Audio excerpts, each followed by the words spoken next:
এটি একটি দোকান, এখানে স্বপ্ন কেনাবেচা হয়। নাজির হোসেন পেটের খিদে মেটাতে লটারি বিক্রি করেন, আর মনের খিদে মেটাতে উত্তর দিয়ে দেয় দোকানে সাজানো একাধিক কাপ, শিল্ড। উত্তর ২৪ পরগনায় অনেকেই চেনেন এই লটারির দোকানটা। এককালে মাঠ কাঁপানো খেলোয়াড় ছিলেন নাজির হোসেন।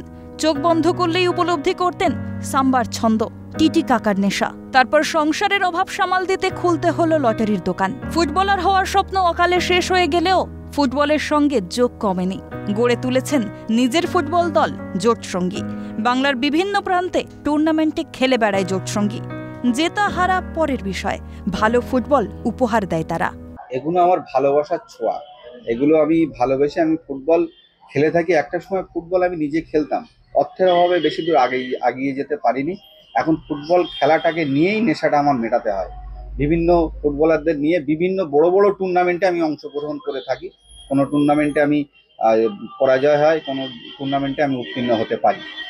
এবং শুধু দেগঙ্গার মধ্যে সীমাবদ্ধ নয়, অল ওয়েস্ট বেঙ্গল জায়গায় আমি ফুটবল খেলায় অংশগ্রহণ করে থাকি। গোটা দোকানটা সাজানো স্বপ্ন দিয়ে। নাজির এখনো বিশ্বাস করেন, পরিকাঠামো ঠিক করলে এবং বিদেশি নির্ভরতা কমালে এখনো বাংলার ফুটবল ভারত সেরা হবে। এ ধরনের ফুটবল পাগলগুলির জন্য এখনো পালতোলা নৌকা এগিয়ে চলে মশালের আলোয়।